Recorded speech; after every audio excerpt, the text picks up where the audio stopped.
Hi, and welcome to Screens in Focus podcast, where we share and connect as we spotlight our favorite shows and movies. I'm Diana, and today we're talking about the Oscar nominations. We'll be discussing the nominated films and performances that we've seen or are excited to watch. But before we dive in, how are you today, Margaret? Oh, I'm doing really good. How are you? I'm doing awesome. Yeah. Yay. I can't wait. I know. It's an exciting time. It is. Yeah, you know what? So thinking about the Oscars, is there a favorite Oscar moment that comes to mind? Well, for me, I really liked it when Billy Crystal, I believe he was the host, and they did little snippets of all the movies with him reenacting parts. Yes. And that so they would cut to do these stupid little films and everything that they had done, but they were hysterical because he's just a really funny guy anyway. But Jack Palance, this very old man in very good shape. Yeah. That's what I remember when he came out and he was doing his push-ups. He out push-up to whoever else was out there. Unless it was just him, I'm not sure. But anyway, I just remember that because it was such a big deal. It was. It was. I agree with you, because that would be my answer about Billy Crystal, because he is my favorite host, and I loved it every time he did it. He's so funny. I love how they incorporated the movies. I really miss him doing it, but he said it was a lot of work to do that. So I think that's why he stopped doing it after several years. I wish he'd come back. I wish he would, but I wish there was somebody who could take his place, because to me, there hasn't been anyone that has measured up to what he could do. So I don't know. I kind of like I'm excited to see what the women do this time around, because the two from Saturday Night Live, I forget the Tina Fey and Nicole. Those guys are funny. They've got a really dry sense of humor. I think they did a pretty good job. But this go around, it's going to be 3, so it'll be interesting to see how they handle that.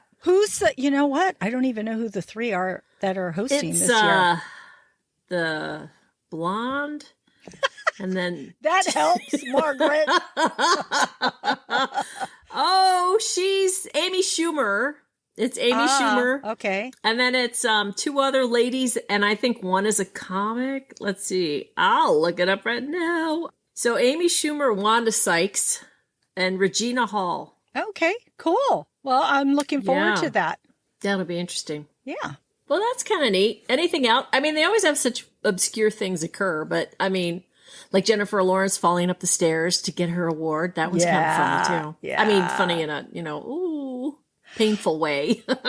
I look forward to the speeches. I do. But of course, I don't want anyone who's too long-winded, but I do really love the heartfelt ones. Those just really move me. And that's what I'm looking forward to seeing. So we'll see who goes up there and what they say. All right. Well, I just hope that they're honestly, I hope that the people who win are really the ones who are not winning because they've been up so many times that they're finally getting around to it. Yeah. Giving it to them, I mean, I really want them to award the people who are doing the best job. So. Yeah. Yeah. All right, friends out there, let us know what you think. What has been your favorite Oscar moment? We would love to know. You can leave us a comment on social media, our website, or email at screensinfocus@gmail.com. We would love to hear from you. The links are in our show notes. Okay, so we are going to talk about the Best Picture nominees. So I'm going to talk about the first 5, and then Margaret will break down the next 5, because there are 10. So one of the nominees is Nightmare Alley, which I just recently saw. This is directed by Guillermo del Toro, who won an Oscar for The Shape of Water. And he makes beautiful films, and this one was beautifully shot. It is a neo-noir psychological thriller, and normally I don't watch these, but I actually enjoyed it. It stars Bradley Cooper, Cate Blanchett, Toni Collette, and William Dafoe. And I liked watching it. I did enjoy it. Cooper played a carny, and learning the tricks from his fellow carny and then using that knowledge to scam people. So it was interesting to see his journey and where he ended up. It was basically kind of a full circle. So if you like that type of film, then you should watch that. I also saw Power of the Dog. And I know Margaret is not a fan of this one, but I have to say I did enjoy it. Jane Campion wrote and directed this 1920s Western about toxic masculinity and addiction. And it stars Benedict Cumberbatch, Kirsten Dunst, Jesse Plemons, and Cody Smith-McPhee. And they all of them had phenomenal performances, which is saying a lot in one film. But Cumberbatch played a cowboy named Phil who is cruel and vile toward his brother George's new wife Rose and her son Peter. And what kept me watching was how this story unfolds as we learn of Phil's secrets and how his relationship with Peter evolves. It was a slow burn, but for me, it was the ending that brought it all together, because it was sort of like Sixth Sense when you see the ending and then all of a sudden all these small moments have a bigger impact. And so that's what happened for me in this film. I had to go back and think about all these little things that were so significant that I didn't realize. And so I love it when movies do that. So that's why I appreciated this movie. Don't Look Up by Adam McKay is also another nominee. It's a satire with an ensemble cast that includes Leonardo DiCaprio, Jennifer Lawrence, Meryl Streep, among so many others. And it's about two astronomers trying to warn the world of an impending comet, but no one believes it. And they really don't care. So I liked this movie. I know I've seen critics and people review this movie and they're not huge fans, but I really enjoyed it. I liked it. It's on Netflix, so you can check that out. Okay, so the next movie I'm going to talk about is just one of my all-time favorite movies, and that is West Side Story.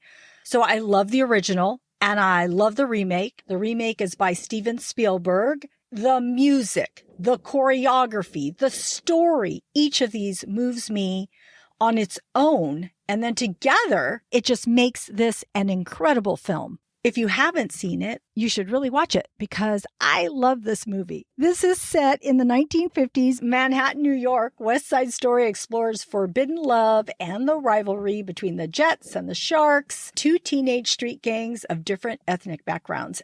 It's a beautiful film.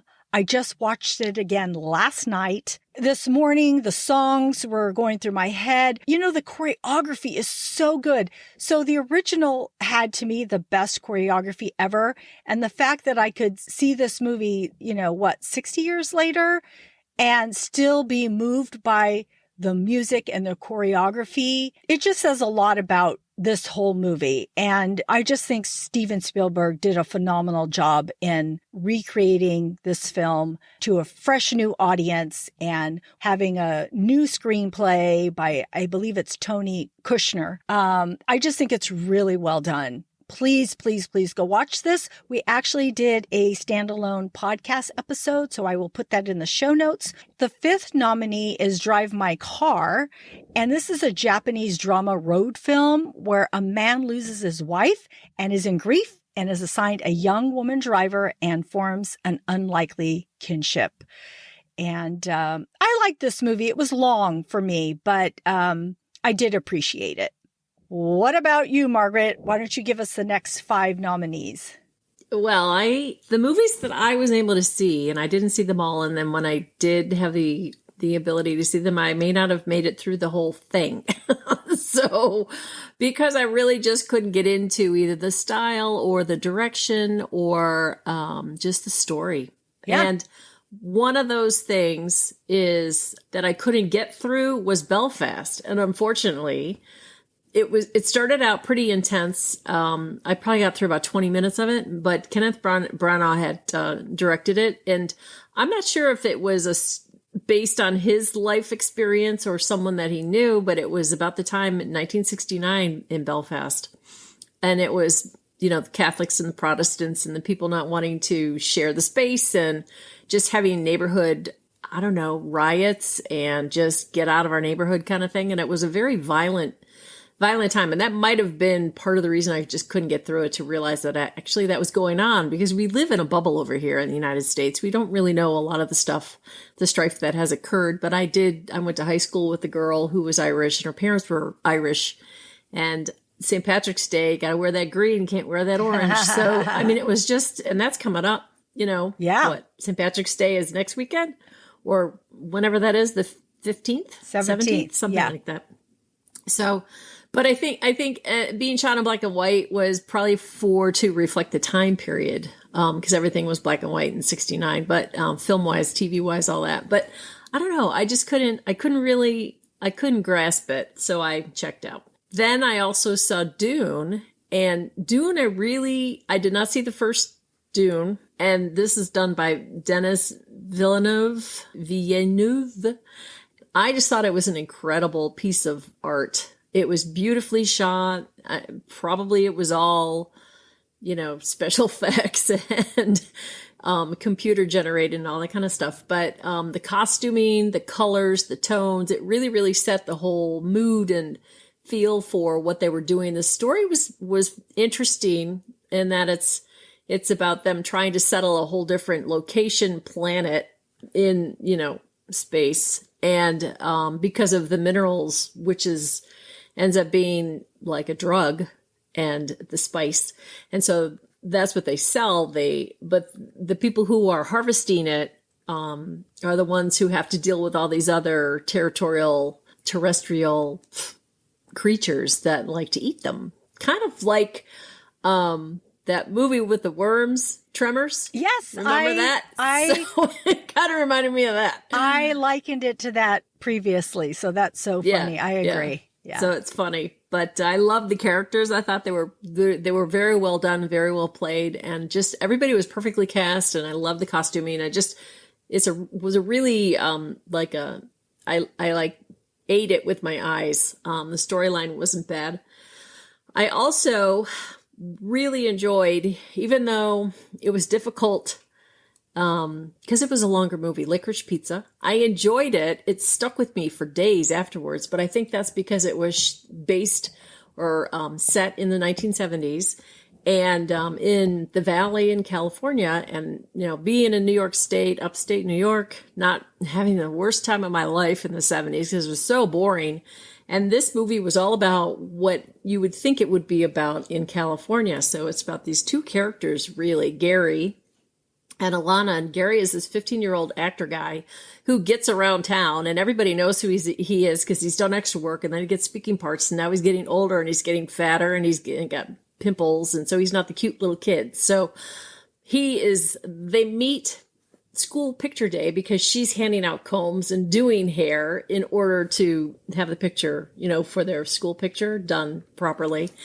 And so that's where they meet, and he tells his brother that he's met the woman he's going to marry. So so he kind of chases her through the whole movie without really obviously chasing her. But he's one of those guys who likes to come up with all these get rich quick schemes. So he's selling water beds, or that's the one I remember the biggest, because he actually had a shop, but he's always working it, trying to make some money on the side. And it's just all of these things that they go through and all the people that they meet. And, they run into the hairdresser who was dating Barbra Streisand for a minute. And he buys a waterbed and they install it. And it's just this disrespect that goes on. And it's just so intense in some parts, but it's just like one thing after another. And she's 25 and he's 15. So it's kind of like it's crazy. This very, insanely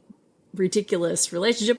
The other movie I really, really enjoyed was King Richard, and that was directed by Ronaldo Marcus Green. And I'm not sure if he's done anything, but I really, really enjoyed the film because it showed the history of Serena and Venus and their father, and showed the family, showed them in Compton, showed what was going on at the time and how that played into, the African American experience in general. Not being able to get onto a tennis court, so they had to play on the park courts, which were run by the gangs. And so, it was just a really kind of amazing thing that this father did, and that these girls actually were able to live up to his expectations and continue through. And they learned a lot about life, and they learned a lot about business savvy, or picked it up. And, they were not going to sell themselves short. And I just thought it was really kind of a cool thing. And for this father back then, and that was like the 90s, early 90s, when the riots went on and all that stuff, Rodney King, the whole deal. And it was just amazing. And then they ended up moving to Florida, and then that's where they lived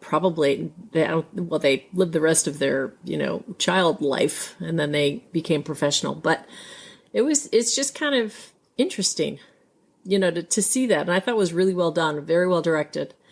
And then the very last film that I have was my absolute favorite, only because it really, really hit a lot of emotional chords with me. Just the family unit and how they all supported each other. And, it's 4 people in this family, a son and a daughter, and then 2 parents, and everybody's deaf except the girl, the daughter, and she is their connection to the hearing world. And so they are heavily relying upon her to do communication and to just translate and just be their connection to, like, what you and I, our lives. And they're so different as far as how they live versus how we live, and how they communicate. And they show that beautifully. Sia Heater, I think it is the director. And I believe she wrote it. I'm not sure. But anyway, I just thought it was really, really well done because of the relationships, because of just the conflict, and just, hit a lot of notes. You're happy, you're sad. And I really thought that it was a nice, reflection or representation of having what their world is like versus what ours is like. So. Yeah. And that's Coda. I agree with you. I thought that movie was really, really well done too. And I really enjoyed it. I also saw Dune, and I enjoyed that one as well. I cannot wait to watch Licorice Pizza. I'm still looking forward to it. And King Richard. I felt like I learned a lot in that movie, which I had no idea. So I thought it was a great movie too. So I agree with all your thoughts, and I love how well you articulated it all. I'm like, oh, can you go back and do mine? The ones that I said, please? No. You make me want to watch the ones that I haven't seen. So, and wait. And even the ones I have seen, I was like, oh, she's right. Oh yeah, I agree. Yeah, I thought that too. So thank you, Margaret. I appreciate your thoughts on those. Okay, so let's move on to Best Actor. So Javier Bardem for Being the Ricardos, Benedict Cumberbatch, The Power of the Dog, Andrew Garfield, Tick, Tick, Boom, Will Smith, King Richard, and Denzel Washington, The Tragedy of Macbeth. I think this last one is the only one that I couldn't get through, unfortunately. And I love, Me neither. I love Denzel. Love him. I watch everything he does. He's so good. But I had a hard time, and it's not that it's bad. It's just that it's different, right? You're watching Shakespeare. So, I don't think it did not translate at all. It was too disconnected. I just think I had too much other things going on for me to really stay focused. But I did see Javier in Being the Ricardos. I thought he did really well. But I also think it's hard to do such iconic people that you know, that you really, really know really well. And so I think he did a great job. But did it stick out to me? Not specifically. Benedict Cumberbatch in The Power of the Dog. Of course, I think he is amazing. And I actually really liked his performance here. It's not easy playing a villainous role, and I thought he did it really well, and he's a really complex character. And so he did mesmerize me in this particular character. And Andrew Garfield, I have seen him, and of course, as Spider-Man in other films, and I think he's really, really good and very talented. But he surprised me. I had no idea he could sing and sing this well. And so I was thoroughly impressed with him in Tick, Tick, Boom. And then Will Smith, I love everything Will Smith does. I'm a huge fan. I follow him on Instagram. He's just got this personality that just draws you in. But here, he wasn't even using that. He was being Venus and Serena's father. And again, that's not easy to do. I didn't see Will Smith in that. I thought, wow, you're good. I love this. What did you think, Margaret, of the performances? Well, for me, I didn't see Tragedy of Macbeth. And it just was too choppy for me because they were focused. They highlighted all these little monologues that these people had, but that lady that was twisted up like a pretzel, I was like, what the? So that's when I went out, and I didn't even get to Denzel. So I don't even know, because it was just too forced. It was not real. They were not connected to the characters at all. So, and I don't know how Denzel did. Did he connect or did he not connect? I don't know. Did he? I told you I didn't watch it all, but yeah. Well, you saw him at least, right? Yes, I did. Yes, I did. So maybe he brought something more to it, but the people that I saw just were like, nope, no thanks. And then the Javier, I did not watch that. I'm not really a Lucy fan. I'm sorry, but I'm not really a Lucy fan. Blasphemy. I know. I don't like it when they do biopic type films. Yeah, I just don't. Know. Yes. Cause they can't do it. And I don't care who's in it. And then Garfield could not, Tick, Tick, Boom, forget it. Could not get through that either. He was just too big. I didn't, too phony. He was way too phony for me. And I didn't get through it once again. And I did get through Power of the Dog only because you said, I spoke to you after you'd seen it and you really liked it. And I thought, well, look, and you know what? It was a beautifully shot film. So cinematically, it was just, you can't touch it. I love the West anyway. So it really epitomized that whole location. I think it was filmed in New Zealand. No, yes, but I mean, it still was supposed to be the West, look right? Of it, so, right? Yeah, the look of it, yeah. So it's still, New Zealand has got a lot of different colors, so you can shoot almost anything there, but landscape-wise. So I watched it for that, but I didn't, and again, it was, the dialogue was just, And now I'm talking more about the movies than I am about the characters, but Benedict did a wonderful job. And then, Will Smith, I really, really enjoyed.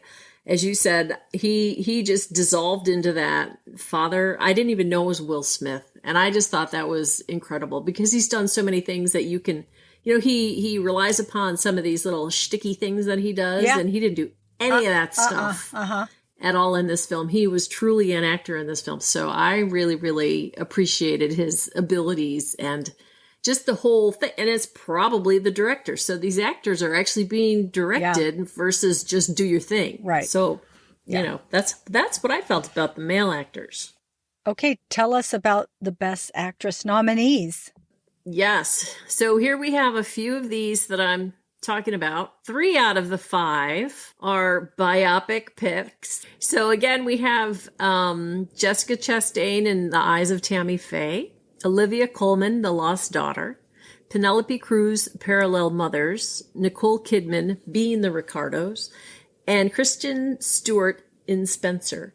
Now, 3 of these are biopic picks. So right there, I'm out the door because there's no way these people can, they can try as best they can to do it. But honestly, I did not see, never liked Tammy Faye and Jim. So didn't watch that one, even though I do appreciate Jessica Chastain. She's really coming into this as an older actress. When she started to do some really, really good films, she was in her upper 30s or early 40s, whatever. I mean, she wasn't a teenager getting into the business. So I really, really appreciated her. She went to Juilliard too. I don't know if you knew that, but so she's got the chops. And, I saw one of her first films, and I really, really liked, and I like her in everything she does. So I probably would have appreciated this, but the story would have killed me. Right. Olivia Coleman, The Lost Daughter. Now, Olivia Coleman blew into fame with The Crown, and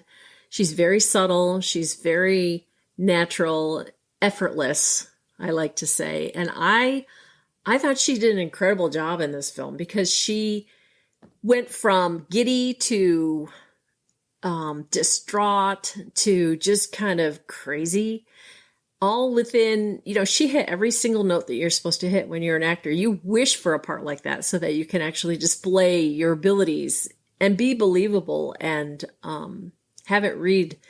And I thought she did an incredible job.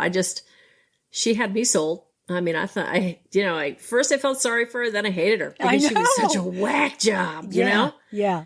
And in the end, I mean, it ended up all working out, but the lost daughter wasn't the lost daughter. It was Olivia, period, because she was just so crazy. Yeah. And then Kristen Stewart, I started watching Spencer, and I don't know if Diana was like that, her delivery of the lines and just, how she interpreted it, but I could not appreciate it. So she came off as being a little crazy and disrespectful and just very self-involved. And I cannot believe, in my opinion, I can't believe that Diana was actually like that. And it just, if you watch it, she just, the way she spoke, accent was okay, but just the way she spoke and the little things that she would do with her eyes and all that kind of stuff.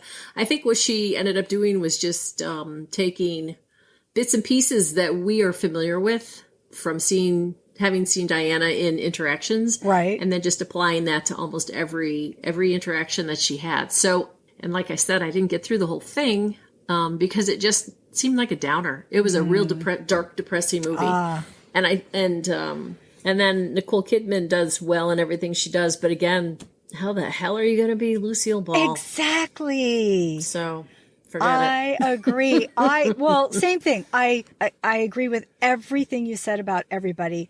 Nicole Kidman is so good. I love her. I even love everything she's doing recently, in the last couple of years. She just gets better and better. But how can you do Lucille Ball? Because to me, I do love Lucy. I love Lucille Ball. She is my favorite actress of all time. And so it's hard. It was hard to watch this. And even though Nicole Kidman did a good job portraying her, it still wasn't Lucille Ball. So it was just a movie. So I agree with you on that. And Olivia Coleman, I felt the same way about her, that one minute I thought I liked her and one minute I didn't. But I didn't see her acting at all. I felt like I was just watching secretly this person's life that I just happened upon.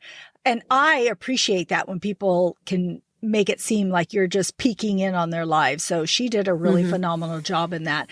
The movie itself, I didn't care for a lot. It wasn't something I'd want to watch again, but I just thought it was interesting. I'm glad I did watch it. And I thought she was really good at it. But I did want to touch upon Jessica Chastain because I did watch this movie, The Eyes of Tammy Faye, and I agree with you about not really wanting to watch this topic or this film about their life, but she really immersed herself in this role. And I know we talked about we don't like to see people that are biopics, but maybe because I don't really know Tammy Faye, we only know what we saw on screen of her. Right. Yeah. Man, Jessica Chastain channeled her really good. I would almost want you to watch part of it just so you could see her performance because it's really good. I loved her performance in this. I really do love Jessica Chastain and everything she does. I still have the show or the series she did, Scenes from a Marriage, that's on HBO. Her and Oscar Isaac did a limited series. That still is in the back of my mind. They were so good. Both of those actors were so good in that. I actually should probably go back and watch it. It's a little depressing, just so you know, if anybody tries to go look for it, but it's so good. They're a married couple going through their dissolution of marriage and all the ups and downs that happen. And man, you are in there.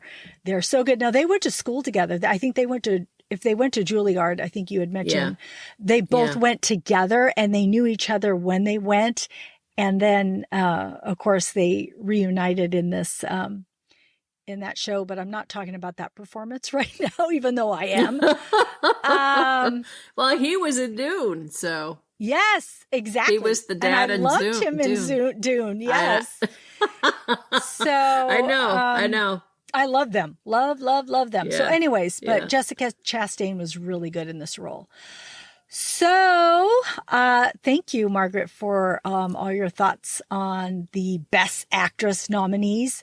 So, do you have any other nominations that you want to talk about? Well, for the, like I was saying, the pretty, the visually stimulating imagery and I'm being the photographer, that's what I look at. And this year I felt that the cinematography really was key in a lot of these films getting nominated because they were just so beautifully shot. Mm-hmm. And I don't know if that's because people started seeing things differently because of the whole COVID thing and being locked up, in your house forever. Yeah. Uh-huh. And then getting out and actually experiencing life outside. So for the ones that I really thought were just beautifully shot or CG'd, was Dune, Doom, Dune.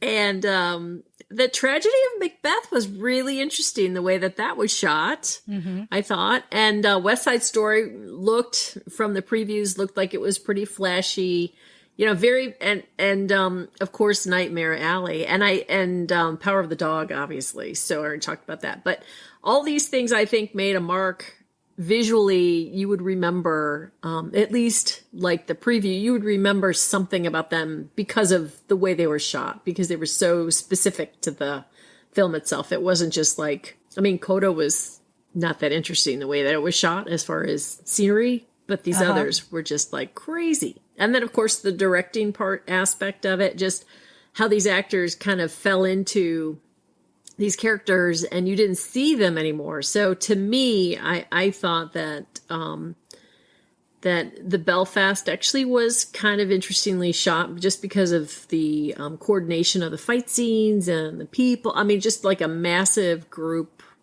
hard to capture all of that, what's going on. And then Licorice Pizza I thought was pretty good. Actually, the kid, Gary, is the son of Philip Seymour Hoffman. Oh, it's his son, that's right. I think I read that somewhere, but I didn't know that until 2 days ago, but he looks just like him. I mean, it's just amazing. Yeah. And then there's the girl is, she's the first film she's done. And actually her whole family, who is the family in the film, is her family. And, cool. Yeah.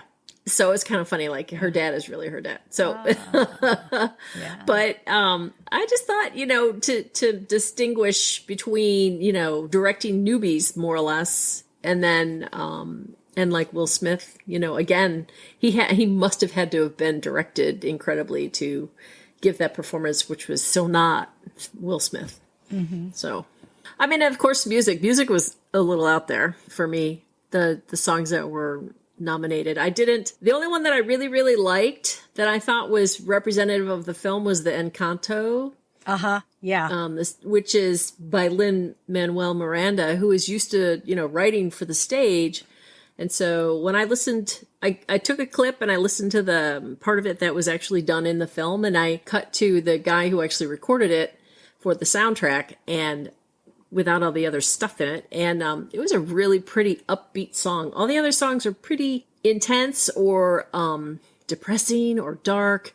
Just not that interesting. Although Reba McEntire with 4 Good Days, her song, I thought it was a story, So I thought that one was interesting too. But the other ones just didn't really do it for me. Yeah, that'll be interesting to see. What do you think about anything else. I wanted to bring up supporting actress because this is actually going to be a really tight race between Kirsten Dunst, Power of the Dog, Anjanou Ellis in King Richard, Jessie Buckley, The Lost Daughter, Judi Dench in Belfast, and Ariana DeBose in West Side Story.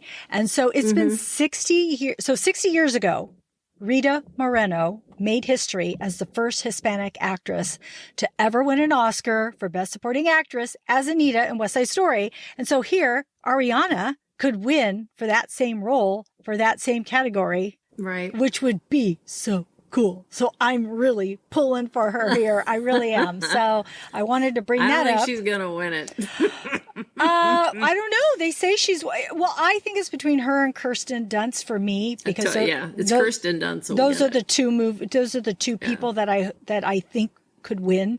I mean, they all could win, right? But I mean, those are the two that I would think might win and hope might win. So let me just say that because Ariana had to not just act, she had to sing and she had to dance. So she was doing 3 things in this film, not just one. Yeah, so I know. But it's like the first thing she's done, really, right? Yeah. Put her on the map. I think she was in Hamilton. Oh, well, but it's like stage stuff though. So I wonder if that's going to play into it because they're theater pieces being transformed to film. So I don't know. Yeah. I'd be happy with Kirsten Dunst too, because like I said, I saw the movie. I thought all those performances were so good, which lends itself, like you were saying, to the best director because, Jane Campion in Power of the Dog got all those performances from, 4 actors who are all nominated. They're all nominated. That says a lot about that film and what she was able to do. And also for Coda, Troy Katzer, he's received a supporting actor nomination. And so he's an Oscar newbie and he would become the first deaf male Academy Award he is the first nominee, but he could be, if he wins, he could be the first to win for his portrayal of a non-hearing parent of that budding singer in Coda. So that would be a fun win for him. So let's get down to the nitty gritty. Okay. So I want to know, Margaret, your picks for Best Actress. We're going to go one by one, but it'll be Best Actress, Best Actor, and Best Film. So for Best Actress, who do you think will win? I think Olivia Coleman will win. Only because it's an original role. It just was it had such a great range. And she did it effortlessly. Yeah. So I agree with you. I was teetering, but I picked Jessica Chastain because I just think it's hard to portray a real life person. And I thought she did. But I wouldn't be surprised if Olivia won. Yeah. So Best Actor, who is your pick? Oh, Will Smith. Hands down, Will Smith. Even though maybe not. I mean, you really don't know because you don't know what they're looking at. I know. But he for Will Smith, you didn't know it was Will Smith. And he played somebody that we all are familiar with potentially. Yeah. So I agree. I want Will Smith to win. And 2, I think he should win. Secondary, I think could be Benedict Cumberbatch. But I'm going to be pulling for Will Smith, and I'm going to be so excited if he wins. And I believe he won the Golden Globe. So did he? I believe so. Let's hope he's got that locked in. Okay, and for Best Film, what is your pick? I think Coda, just because of it being a true film, a story, created or derived from real life, like a slice of life kind of film. Yeah. And I just thought it was so well done and so well written and it all made sense and it all worked together. So it was a package. It was a complete package. Yeah. I love the film too. I thought it was really good. I haven't seen it for a while. I saw it when it first came out. So my pick, what I want it to be West Side Story because out of all these films, it is my favorite. And I could watch it. Like I said, I watched it again last night and I could keep rewatching it. So my best film is West Side Story. But the Academy, will they pick West Side Story? I don't know. I hope so. But my second pick is Power of the Dog. And I say that because, and I know it's not probably the favorite of audiences, but again, for a director to bring us a different type of movie, it's not your regular Western. It's very different. And to have 4 people be nominated and have that phenomenal of performances, I could see this winning. So, yeah. But that's my guess. It'll be so interesting. Yeah, I'm so excited.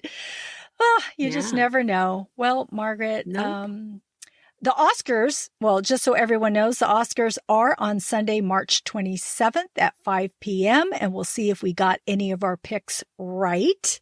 I want to thank you, Margaret, for joining me today. I